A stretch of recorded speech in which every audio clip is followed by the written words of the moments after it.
Hello, my name is Savina Lobo, and today I will be sharing my thoughts on will COVID-19 have a lasting impact on globalization. Emerging and re emerging infectious diseases have presented major challenges for human health in ancient and modern societies. The pandemic has caused the largest and the fastest decline in the international flows, including trade, foreign direct investment, and international travel in modern history. While these numbers imply a major rollback of globalization's recent gains, they don't necessarily signal a fundamental collapse of national and international market integration. The containment and the improvement measures, as well as public awareness and the fear of contracting COVID 19, had an immediate reducing effect on the mobility patterns in all developed and developing nations. Based on smartphone locations, movements to places of work decreased significantly as of early March, falling by between 30 and 70% to a low point in mid April. A pickup mobility afterwards occurred as the lockdown and the containment measures began to ease in most countries. Nevertheless, even by late June, fewer people were working at the usual workplaces than prior to the pandemic, with mobility still down between 10 to 40%. The result of the containment measures and the subsequent decline in mobility was a major supply shock as workers stayed home and many businesses temporarily closed. International supply chains and trade were also disrupted, adding to supply shock even in countries not initially hit by coronavirus and where it had not yet even taken place. At the same time, demand of many goods and services plummeted as the household and the companies were unable either physically or financially to maintain the spendings as the production fell. Jobs were lost, incomes declined, and as the growing uncertainty led them to save whatever they could. This turned the supply shock very rapidly into a demand shock.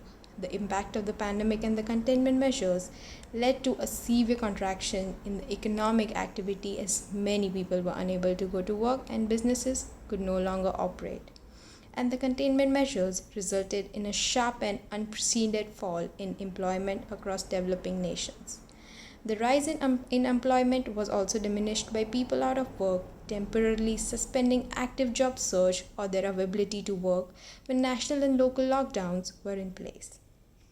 The economic and consequences of the COVID 19 pandemic have not fallen with equal severity on all shoulders. Existing vulnerabilities have been exposed and inequalities entrenched. Many of those with the most limited means have been least able to protect themselves.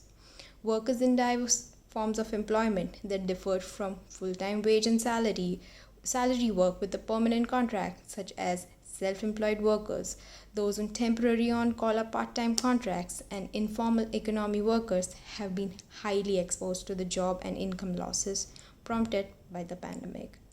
Not only this, but young people risk once more being among the big victims of the pandemic.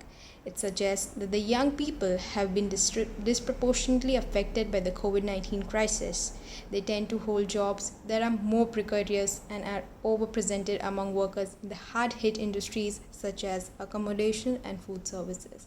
Last but not the least, women have sustained an unbalanced burden of the economic and social cost of the COVID 19 crisis. They are heavily engaged in the frontline occupations in the healthcare sectors. They have suffered extremely from job losses and reduced hours, and they often have faced a heavy workload at the home during lockdowns and beyond. Thus, the COVID 19 crisis risks eroding some of the gains in gender equality that have been achieved in developing labor markets over the recent years. The coronavirus disease continues to spread across the world following a trajectory that is difficult to predict. The pandemic has exposed deep-rooted labor market fragilities and structural inequalities with low-paid work, young people, women, ethnic minorities, the self-employed and the informal fixed-term workers among the hard hit by the crisis. With the fight against the COVID 19 still not won by many developing nations facing a resurgence of the virus, it has become commonplace that what awaits us is a new normal in the way society is organized and the way we will work. However, now is the time to look more closely at this new normal and start on the task of building a future of work safer, fairer, greener, and more effective in the questioning of the consequences of the future crisis on jobs, and incomes. Thank you. That is all from my side.